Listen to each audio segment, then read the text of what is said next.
Pasamos a otro testimonio, precisamente el testimonio referido a Juana Rivas, que va a ser presentado ante este tribunal y ante todos y todas vosotras por Paqui Fullerat de la plataforma 25N de Granada.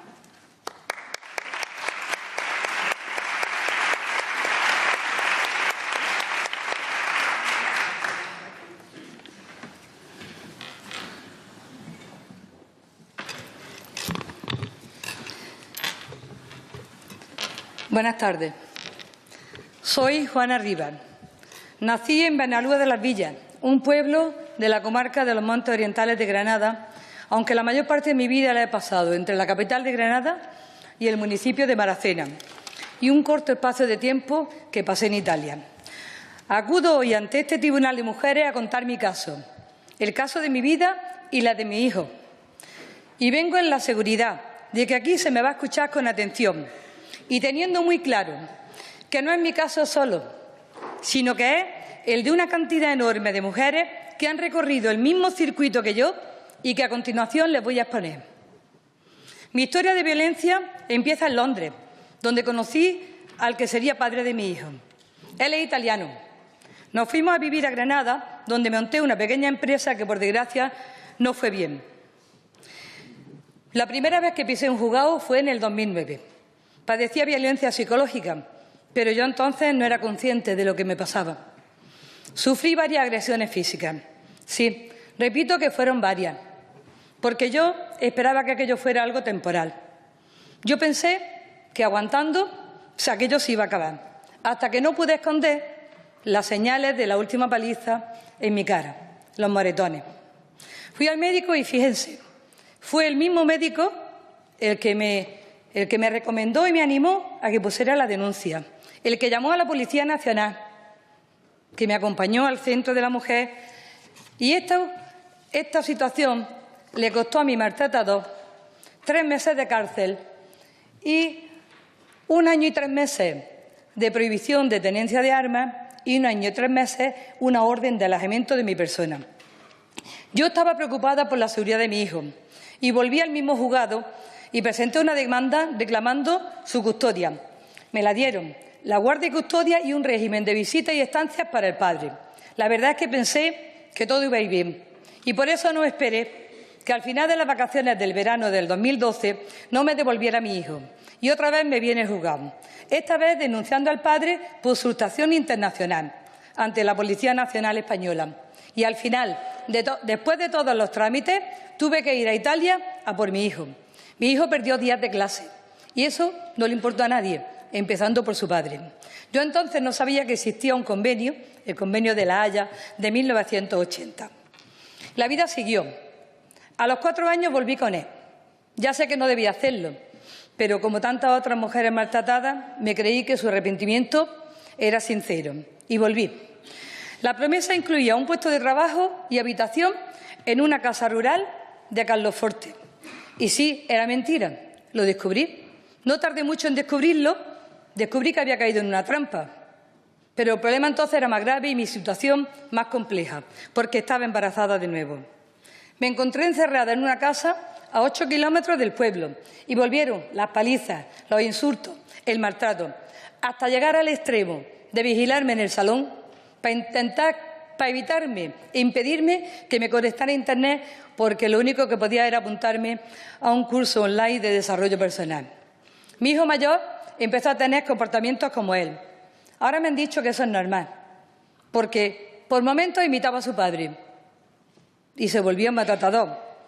Y en otro era él el que me protegía. Se abrazaba a mí llorando y entonces caí enferma. Se me metieron los nervios en el estómago y le pedí que me dejara venir una semana a mi tierra, a mi pueblo, con mi familia, a ver si así me mejoraba. Él se resistió mucho. Hasta la última noche nos tuvo escondidos los pasaportes. Aún recuerdo aquella última hora horrorosa. En medio de una paliza, mi hijo grande se metió entre los dos y yo recuerdo su voz diciéndome que yo no me merecía unas vacaciones en España. En esas circunstancias salí de aquella isla con mis 2 hijos y con la convicción interna de que no volvería nunca con ese hombre que nos había hecho tanto daño. En el tiempo que viví en aquel pueblo, pedí ayuda a los vecinos, también a los servicios sociales, y no me apoyaron. Mi situación era de aislamiento total, tanto geográfico como personal. Ahora comprenderán que no tuviera posibilidades de poner una denuncia en aquel país. Me vine a Maracena, donde vive mi familia, y allí tuve la suerte de dar con un equipo de profesionales magníficos, como es el del Centro Municipal de la Mujer de Maracena, y empecé a asistir a un grupo de terapia para mujeres maltratadas en el Instituto Andaluz de la Mujer, en Granada. Cuando pude recuperarme un poco y me sentí más segura, el día 12 de julio del 2016 me dirigí al juzgado y no fui sola, fui con una letrada, y esa letrada me la había solicitado la asesora jurídica del Centro de la Mujer de Maracena. Fuimos al cuartel de la Guardia Civil y puse una denuncia contra mi maltratador. Y esa fue por malos tratos físicos y psicológicos habituales. Y ahí empezó todo. Créanme si les digo que me cuesta trabajo poner en orden los recuerdos que tengo en mi mente de este último periodo de mi vida, que solo puedo decir que a partir de ese momento mi vida se convirtió en un continuo entrar y salir de los juzgados, hasta que al pasar unos meses me llevé una sorpresa. Me llevé la sorpresa de que era yo la denunciada. Había incumplido, según la justicia, un montón de leyes y me encontré que de víctima había pasado a la categoría de acusada. Mi abogado y mi abogada me decían que tenía a mi favor muchísimas leyes. Entre otras, voy a citar unas cuantas que ya las conozco. Existe el Estatuto de la Víctima del Delito. Existe el Convenio de La Haya, del 1980. Hay una ley que dice que hay que proteger a los menores y otra que hay que proteger a las mujeres víctimas del malos tratos. Y aún así hubo otra ley que modificó esta anterior para todavía proteger mejor a la infancia y a la adolescencia. Bueno, pues yo la verdad es que solo he sentido indefensión. Me he sentido vapuleada por todas las instancias de la autoridad judicial a las que he acudido, y he acudido a unas pocas. Yo ya sé lo que es un juzgado de instrucción, o el de la violencia sobre la mujer, o el de primera instancia, y la Abogacía del Estado, y el Ministerio de Justicia, y la Autoridad Central de Italia, y el Ministerio Fiscal, el equipo psicosocial, la Unidad de Valoración, la Audiencia Provincial, la Fiscalía General del Estado, el Tribunal Supremo. Y por si nos faltaba algo, también he pasado por el Tribunal Constitucional. Por todas. Por eso puedo hablar de ellas, porque ya las conozco. Y sí, señora, vuelvo al principio de mi intervención. Acudo a este tribunal a pedir justicia para mí y para mi hijo. Y lo hago porque he comprobado en mi piel que, a pesar de la existencia de ese montón de legislación y de tantos recursos como existen para apoyar a las mujeres que somos víctimas de violencia de género en nuestro país, algo falla. Y falla porque el resultado final del periplo que viene detrás de poner una denuncia por maltrato, con frecuencia, con demasiada frecuencia, suele ser contrario a los derechos de nosotras, las mujeres. Yo misma soy un ejemplo. Después de llamar a todas las puertas posibles, el resultado que puedo contar es que mis hijos están con su padre en Italia y que yo me enfrento a un montón de denuncias que van a hipotecar gran parte de mi vida futura y arruinar la de mis hijos y la de mi familia. Y por todo eso vengo a este tribunal a pedir que se tenga en cuenta, que no se olvide que el padre de mi hijo tiene a su espalda una sentencia firme por un delito de lesiones del 2009, que, por tanto, sería reincidente. Yo no entiendo cómo el juzgado dice que no puede hacer nada. Tuve que reiterar mi denuncia, y eso lo hice el día 12 de julio del 2017, cuando él estaba aquí en España. Por tanto, la justicia española sí tenía competencia para actuar, pero volvieron a decirme que no podían hacer nada. Está claro que la violencia sufrida por mí y mi hijo no les interesaba. Les interesaba más el de seguir para adelante con la exigencia de entrega de mi hijo a su padre. Que mi denuncia ha permanecido desde entonces guardada en un cajón, a la espera de que se traduzca al italiano. Y al día de hoy puedo asegurarles a ustedes que aún no ha llegado a Italia, que se piden responsabilidades por ello. Yo no entiendo cómo el juzgado de familia sobre la mujer número 2 de Granada dice que no le corresponde, y ahí se queda. A mí me han dicho mis abogados que hay un artículo del Estatuto de la Víctima del Delito que dice que si el delito se ha cometido en otro país, la denuncia hay que mandarla al otro país, es decir, a Italia. Si esa denuncia se hubiera tramitado a su tiempo, yo sería reconocida como víctima de violencia. Y mis hijos también. Y todo hubiera rodado de otra manera. Yo soy su madre. Yo soy quien ha sufrido la violencia de su padre. Ellos han sido víctimas a mi vez. ¿Y esperan que los entregue obviando todo esto? ¿Eso lo hace una madre responsable? Pues no, no lo entregué. Y lo intenté todo, os lo aseguro. Y aguanté hasta el límite de mis fuerzas. Solo pedía que le aplicaran las leyes que dicen que el interés del menor está por encima y es superior a todas las circunstancias. El juzgado niega que la situación de violencia vivida por la madre afecte directamente a los hijos. Es justo lo contrario de lo que dice la ley. Aquí se le da más importancia a la opinión de la psicóloga del Juzgado de Familia número 3, que no está especializada en violencia de género, que a la ley del 2015. Y no se tiene en cuenta la opinión de mi hijo mayor. Mi hijo mayor ha pedido insistentemente que sea escuchado. Mi hijo han sufrido la violencia de su padre como testigos de la violencia ejercida sobre mí y en ocasiones también sobre ellos. Eso lo sabe el juzgado y hay informes que así lo acreditan.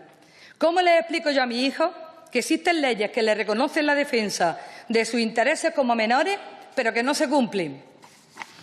La parte positiva de todo esto ha sido sentir el afecto, el cariño y el apoyo que me venía de miles de personas, muchas de ellas desconocidas, que me han acompañado a lo largo del durísimo camino que he recorrido y con las que espero seguir contando hasta que consigamos el objetivo, que mis hijos estén donde ellos quieren.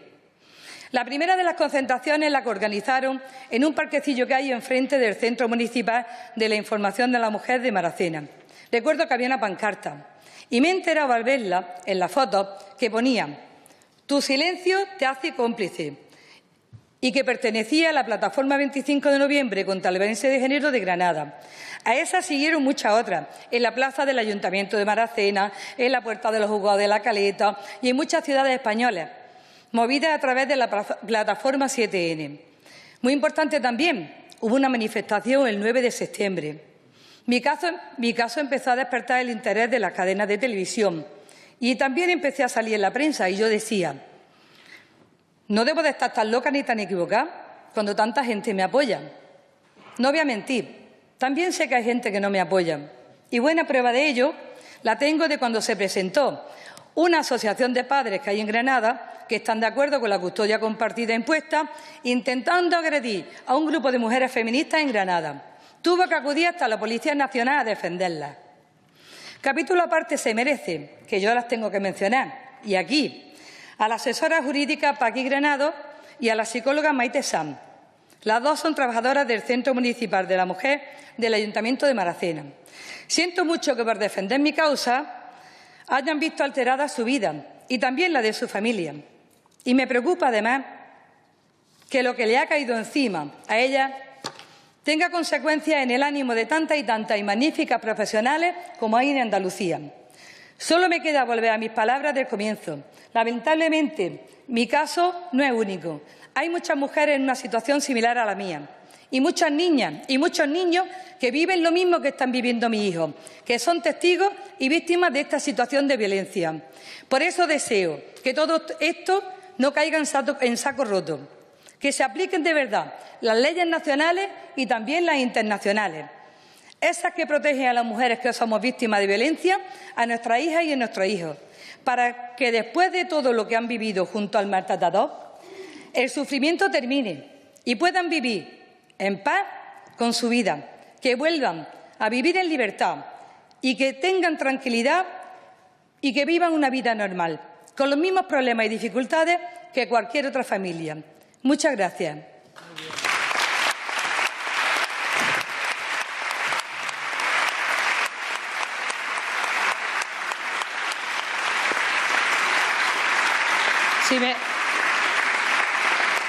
Gracias. Si me permite el tribunal, lo que sí quería era mencionar que la auténtica Juana Rivas, que está aquí, pues yo ese aplauso se lo daría a ella.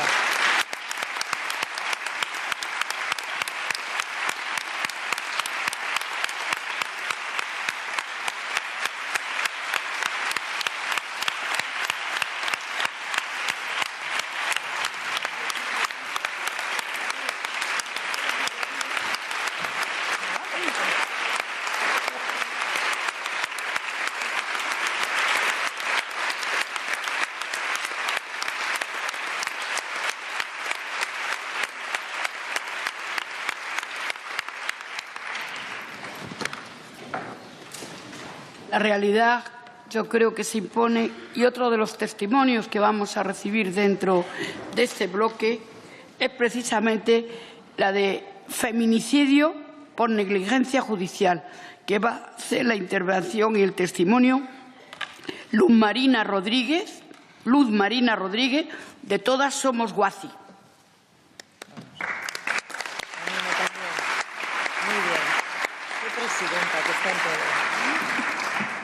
Buenas tardes y gracias.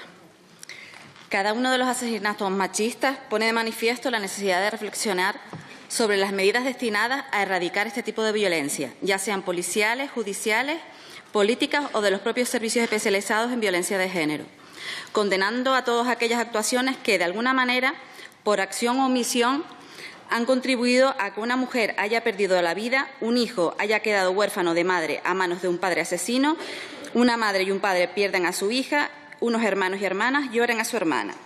¿Qué falló en el asesinato de doña Dominga? Y esta es su historia. Doña Dominga, de 35 años de edad, trabajadora y con recursos económicos, con redes de apoyo familiar y social, soltera y con 3 hijos menores de edad en común con el asesino, con una relación de convivencia que había durado 11 años, durante la cual sufrió violencia física, sexual, económica, psicológica, control social y del tiempo. Decide abandonar la relación 2 años antes del asesinato y tras la ruptura el maltrato psicológico se incrementó, ejerciendo un mayor control del tiempo y de las relaciones sociales. La acechaba, la vigilaba, la seguía, la esperaba, fuera del trabajo, la insultaba llamándola puta, etc. Tras dar por finalizada la relación, confía en la justicia e interpone una denuncia. Y tal como ha escuchado, solicita una orden de protección. El agresor trabaja a 200 metros de su domicilio, pero le es denegada y archivan el procedimiento. Ante la decepción, decide acudir a los servicios especializados en violencia de género. Ya no quiere justicia, quiere proteger a sus hijos, no cree en la justicia. Acude fielmente a las citas de los servicios especializados de violencia de género. Incluso cuando se produjo una reconciliación, se le seguía dando la intervención, sobre todo psicológica, pero también jurídica y social. Nunca abandonó los servicios especializados. Tras un nuevo hecho violento, en presencia de sus hijos y sus padres, interpone una denuncia, pero esta vez se dirige a un servicio especializado de atención a la mujer de los cuerpos y fuerzas de seguridad. Nuevamente solicita orden de protección, que le es denegada y nuevamente se archiva el procedimiento. En esta ocasión lleva certificado de víctima de violencia de género, aporta pruebas de hostigamiento a ella y a su familia, telefónicas y presenciales, que su ex trabaja cerca de su vivienda e incluso le dice a sus hijos que se van a quedar sin padre y sin madre. Pasados 20 días, la señora es asesinada por fuera de su casa y él estando dentro de su coche. Su madre trata de protegerla y es herida. Su único consuelo es que su hija muera en sus brazos, mientras no deja de repetir ¿por qué la mataste a ella y no a mí? Le quedaba tanta vida. El asesino fue condenado como autor de un delito de asesinato con alevosía del artículo 139.1 primero del Código Penal y concurrencia con el agravante de parentesco del artículo 23 del Código Penal a la pena de 20 años de prisión y a la prohibición de aproximarse a la hermana de la fallecida y a sus hijos por un tiempo superior a 10 años al de la duración de la pena privativa de la libertad, a una distancia no inferior a 500 metros. Igualmente, se condena al agresor como autor de un delito de homicidio en grado de tentativa de los artículos 138,62 y 16 del Código Penal, a la pena de 4 años de prisión e inhabilitación especial para el derecho de sufragio pasivo, así como la prohibición de aproximarse a menos de 500 metros a la madre de la víctima por un tiempo superior a 5 años al de la duración de la pena privativa de libertad. En concepto de responsabilidad civil, el asesino indemnizará en 150.000 euros a los hijos de la fallecida y en 75.000 euros a su padre y a su madre, con el interés legal del dinero del artículo 576 de la Ley de Enjuiciamiento Civil.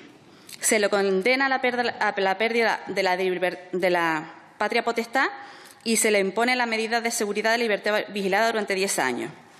No se recurre la sentencia, ya que el agresor reconoció los hechos con la condición de que se le impusieran 20 años de prisión y no 25, como había solicitado la acusación particular y popular. Y como atenuante, pidió perdón. Esta vez la maquinaria de la justicia funcionó. Y yo me pregunto, ¿por qué ahora y no antes? ¿Quién más ha de ser condenado o condenado por la muerte de esta víctima? Y no olvidemos que detrás de un asesinato no solo se queda en un asesinato. hay unos daños ocasionados a una familia y unos menores. Esa familia tiene que volver a vivir de nuevo, empezar una vida totalmente diferente. Hay unos daños psicológicos que se cubren con los servicios especializados o con psiquiatras particulares. Pero también hay unos daños económicos que se tiene que hacer cargo la familia. Cuando una persona fallece, tiene unos gastos. Tenía una casa, tenía un piso, tenía una hipoteca. La familia se tiene que hacer cargo de todo eso. Hay un proceso judicial. Hay que pagar a abogados, notarios y procuradores. Y no más que cuando también termina el proceso judicial, hay unos menores que a lo mejor heredan o le dan parte de la cesión del asesino, y también hay que pagar Hacienda. Hay que hacer unos pagos y unos gastos. ¿Quién cubre todas estas cosas? ¿Quién cubre ese daño psicológico de las familias? Lo hablo con conocimiento de causa porque mi hermana fue asesinada el 20 de febrero de 2013 delante de mi madre y delante de sus hijos. Se llamaba Guasimara Rodríguez Rodríguez.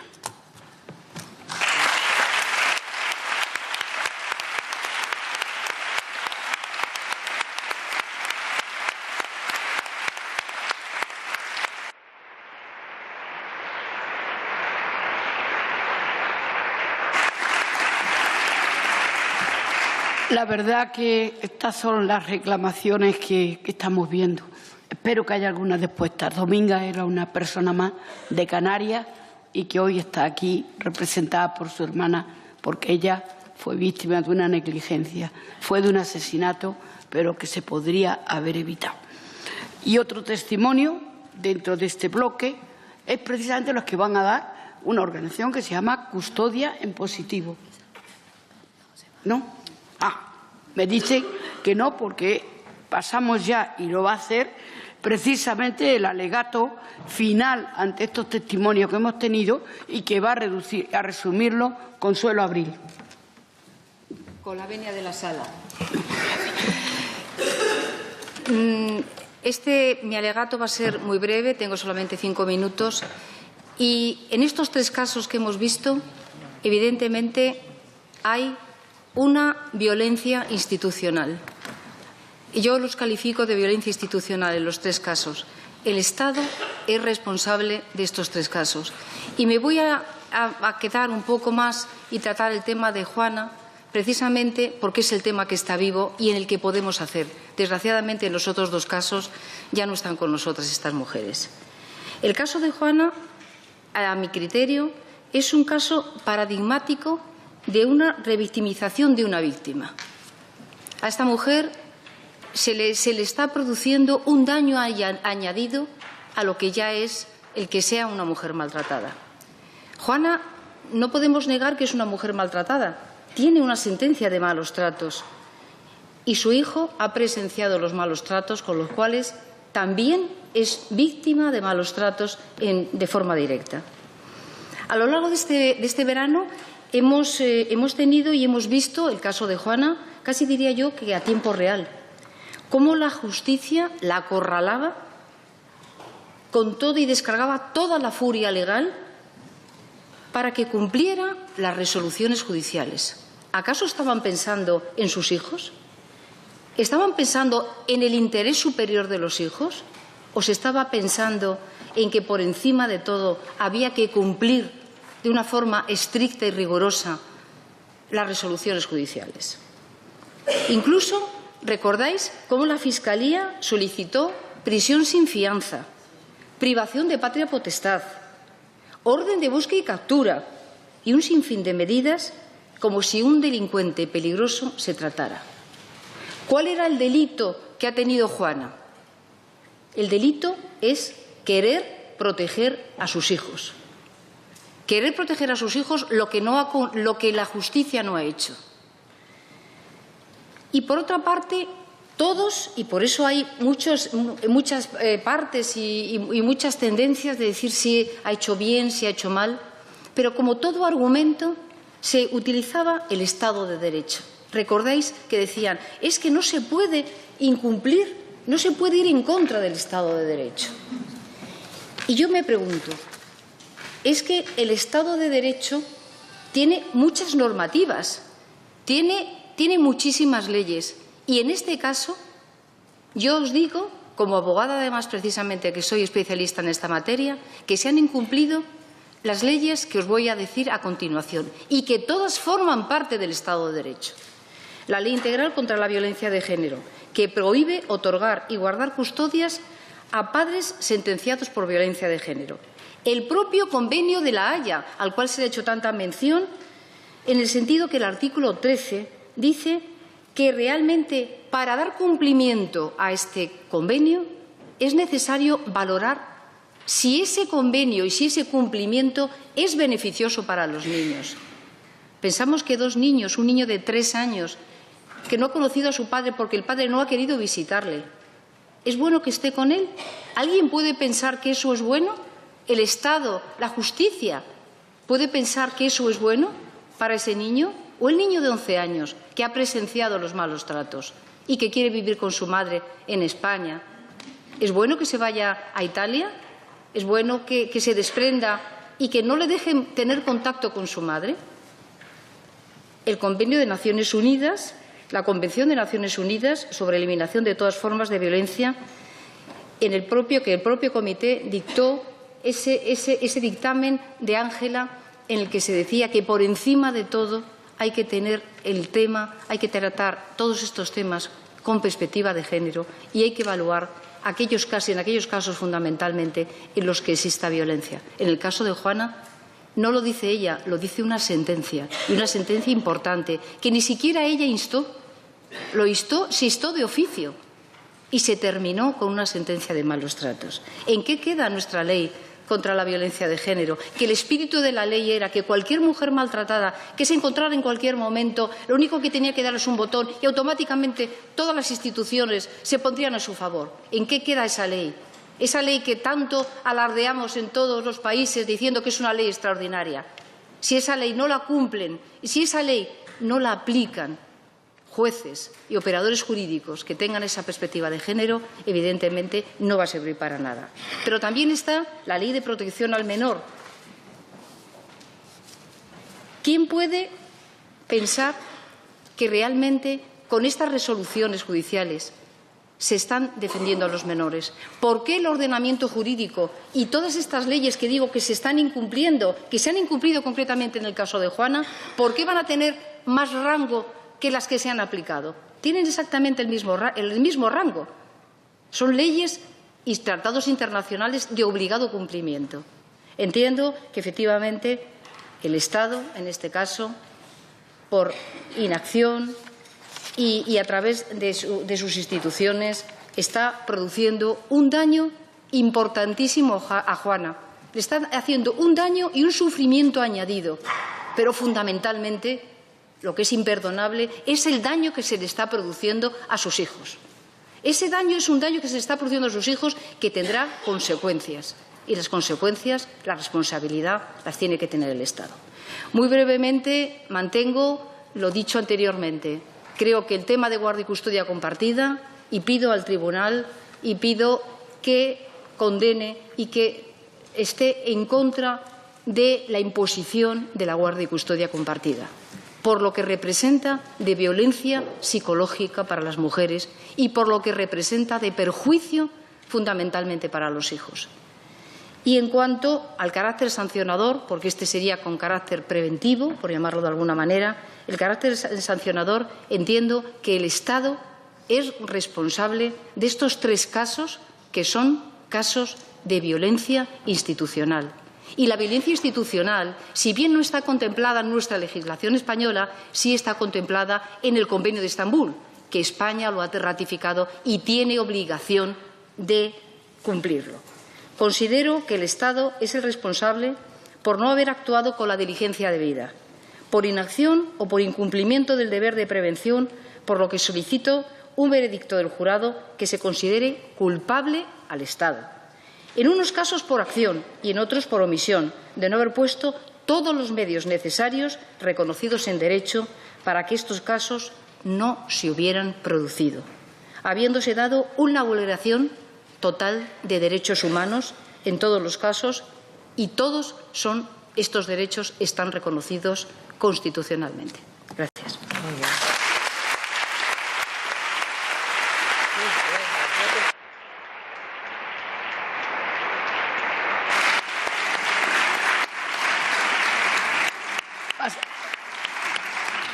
terminado este primer bloque y con independencia de que quede constancia y haga constancia el jurado de lo que se ha solicitado por la redactora en cuanto a ese tema de la custodia compartida y de la condena del Estado, damos paso al segundo bloque, que precisamente es sobre violencia sexual y que va a ser expuesto el informe de experta por Bárbara Tardón. Y tendremos ocasión de tener un testimonio sobre agresiones sexuales que va a consistir en Carlota Álvarez y Estela Grande sobre la violación en los Sanfermines. Tiene la palabra Bárbara Tardón. Bueno, muy buenas tardes. Con la venia, su señoría. Como ustedes saben, los datos que aportan organismos internacionales de derechos humanos, como las Naciones Unidas o el Consejo de Europa, estiman que un alto porcentaje de mujeres, niñas y niños a escala mundial han sufrido o están sufriendo alguna forma de violencia sexual. En el caso europeo, la Agencia Fundamental de los Derechos Humanos reconocía en 2014 que la violencia sexual era un delito generalizado. Según la misma agencia, 1 de cada 10 mujeres en Europa, desde los 15 años de edad, había sufrido algún tipo de violencia sexual, mientras que 1 de cada 20 han sido violadas después de los 15 años.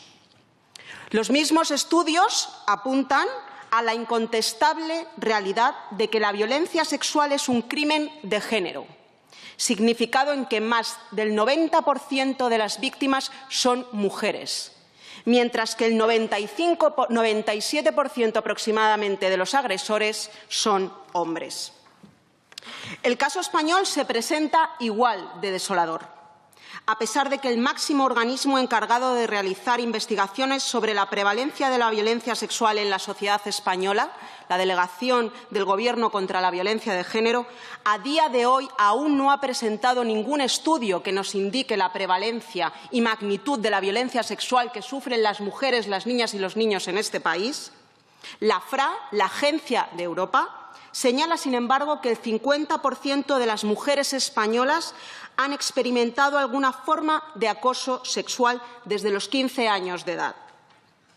Los casos denunciados que conocemos a día de hoy en el mundo de las artes representan solamente la punta del iceberg de los miles de casos que se producen en todos y cada uno de los ámbitos relacionales.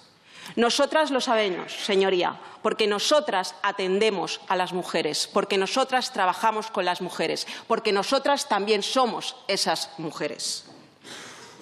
Los datos y la realidad cotidiana y conocida de primera mano por todas las mujeres apuntan a la necesidad inmediata de que el Estado español ponga todos los medios para prevenir la violencia sexual y proteger y garantizar los derechos humanos de las mujeres, especialmente aquellas que se enfrentan de forma desoladora a un sistema incapaz de reparar integralmente el daño causado. La interconexión de las opresiones plantea, además, grandes y a veces insalvables obstáculos para las mujeres migrantes en situación administrativa irregular, para nuestras compañeras gitanas, para las mujeres con algún tipo de diversidad funcional, para las mujeres mayores, para las mujeres que tienen algún tipo de drogodependencia, para las mujeres en situación de prostitución o para las mujeres que son víctimas de trata con fines de explotación sexual. No sé si sabrán ustedes que si te agreden sexualmente y te encuentras en una situación administrativa irregular, las normas regresivas aprobadas en los últimos años por el Gobierno de España impiden, por ejemplo, la posibilidad de que una mujer migrante en situación administrativa irregular pueda acudir a una comisaría, porque inmediatamente se le podría abrir un expediente de expulsión. Como sabrán también, tampoco pueden acceder al derecho humano a la salud, a pesar del daño físico y psicológico y de las secuelas que entraña haber sufrido algún tipo de violencia sexual. solo serán atendidas en urgencias, contraviniendo, curiosamente, así, las pautas de atención sanitaria que establece la propia OMS o incluso el propio Protocolo Común de Atención Sanitario del Ministerio de Sanidad, Servicios Sociales e Igualdad. Ante esta fotografía inicial, la realidad española sigue siendo desalentadora en el marco de la violencia sexual. La inexistencia de una norma sensible al género en violencia sexual, la ausencia de un plan de acción contra la violencia sexual, la ausencia de políticas públicas encaminadas a proteger y garantizar los derechos humanos de las mujeres víctimas o supervivientes de violencia sexual o a prevenir la violencia sexual en todas sus formas y en todos sus ámbitos, como sabemos, en el ámbito de la pareja, en el entorno familiar, en el entorno laboral, en el entorno escolar, en los espacios públicos, en las calles, en los transportes, en las fiestas, así como a la alarmante falta de recursos especializados. No sé si sabrán que solo 9 comunidades autónomas del Estado español disponen de algún tipo de recurso especializado en la atención integral a víctimas y supervivientes de violencia sexual. Hacen necesaria la inmediata respuesta del Estado en su obligación de prevenir, investigar, sancionar y reparar integralmente a todas y cada una de las víctimas y supervivientes de violencia sexual. Conscientes, además, de que en 2017, 41 años después de instaurada nuestra democracia, el Estado español, a día de hoy, sigue incumpliendo todos y cada uno de los estándares internacionales de derechos humanos en el marco de la violencia sexual. Muchas gracias. Esto es todo.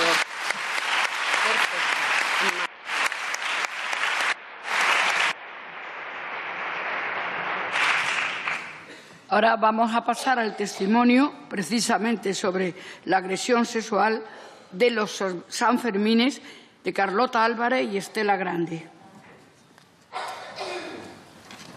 Voy camino a casa, estoy cansada y decido irme. Camino por la calle, sin miedo, pero con miedo. Me siento en un banco donde hay un conocido. Estoy cansada. Hablo con él y vienen 3 más. Estoy incómoda y decido irme. Se lo digo e insiste en acompañarme. No quiero, pero parece que mi opinión no importa y estoy cansada. Cansada de vivir siempre con miedo. Sin saberlo, ellos planeaban violarme. Me besa, pero no quiero hacerlo.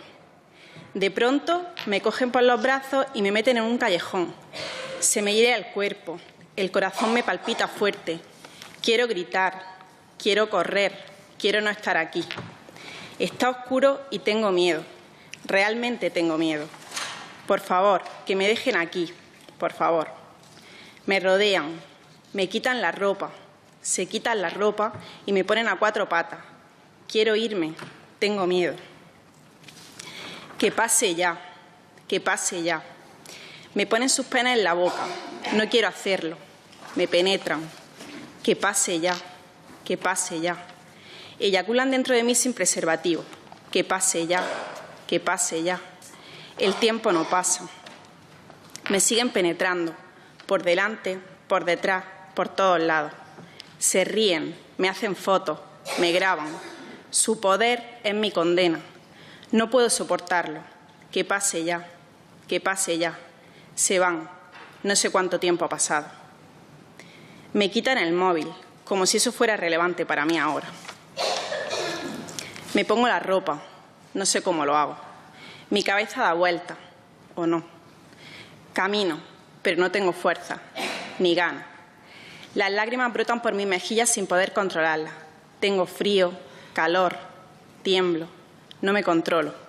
Me tumbo en un banco, me acurruco, cierro los ojos. Que no haya pasado, que no haya pasado, que no haya pasado. Resulta que tu puta noche de locura ha sido mi destrucción. Tú, follándonos a una entre 4, es destrozando a una entre 4.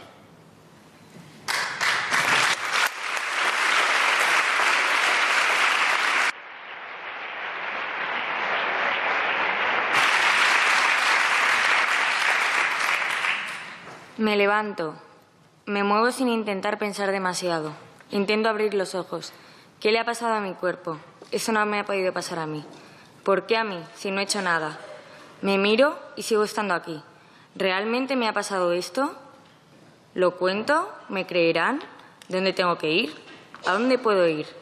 Nadie me va a creer. ¿A quién se lo cuento? ¿Qué dirán? ¿Ha sido mi culpa? Claro que no. Yo no quería. Sabía que no tenía que haber salido esta noche. Tenía que haber hecho caso a mi madre. Tendría que haber cogido un taxi. ¿Por qué me he sentado en ese banco con esa gente? ¿No eran mis amigos? Confiaba en ellos. No lo entiendo. ¿Podría haber hecho algo más para evitarlo? Quizás ir a otro sitio. ¿Tendría que haber gritado más o corrido? ¿Tendría que haber ejercido más resistencia? No, no podía. Ni siquiera me salía la voz. Solo intentaba respirar. Quiero irme a casa. Quiero limpiarme. Me doy asco. ¿Es que nadie lo ha visto? ¿Por qué nadie me ha ayudado? Tengo miedo. Miedo de coger un taxi, de entrar en mi portal y encontrármelos, de andar por la calle. A lo que más miedo tengo es a darme cuenta de que esto es real. Solo quiero llegar a mi casa, a mi habitación y llorar. ¿Y si me quedo embarazada? ¿Y si me han contagiado alguna enfermedad? Tengo miedo y no sé qué hacer. ¿Qué hago? Esto no me lo enseñaron en el colegio. Nadie me ha enseñado a reaccionar. ¿Qué debería hacer? Nunca pensé que me fuese a pasar a mí. No son solo estadísticas. Es algo real. Ayuda. Necesito ayuda, por favor. ¿Denuncio? Pero necesitarán pruebas. ¿Qué más pruebas que destrozarme la vida? Esto ni siquiera debería haberme pasado. Todo está oscuro y en realidad no tengo ningún golpe. ¿Cómo lo voy a probar? Bueno, si me vieran ahora, si me preguntaran, si me dejaran contarlo, no necesitaría esas pruebas. Que por otra parte, bueno, no sé, quizás da todo igual. ¿Se lo cuento a mamá cuando llegue? O no sé. Pobre, llorará y no sabrá qué hacer. ¿Cómo podrá ver a una hija así? Y tendrá aún más miedo. No puedo hacerle esto a mi madre. ¿A dónde voy? ¿Qué hago? Maldita sea. Ojalá lo supiera. Bueno, al final decido ir a la comisaría más cercana. Denuncio, pero en realidad no quiero que sea un hombre el que recoja mi testimonio. No quiero estar con ningún hombre. Quiero irme al hospital, pero no sé qué me van a hacer. Vuelvo a sentirme sucia, solo quiero limpiarme. Me tiembla el cuerpo, me da vergüenza. ¿Qué me preguntarán? ¿Y qué les contaré? ¿Y si de pronto no me salen las palabras? ¿Habrá mujeres? ¿Me examinarán? ¿Qué harán conmigo? Ojalá pudiera echar marcha atrás y no haber salido hoy. Y ojalá ellos nunca me hubiesen tocado.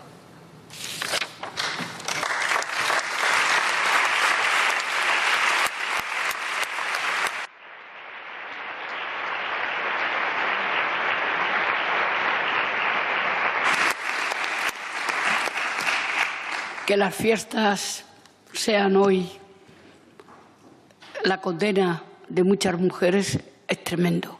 Y creo que este alegato justifica por sí solo que la experta en este tema de violencia sexual nos haga la petición al tribunal que estime conveniente. Muchas gracias.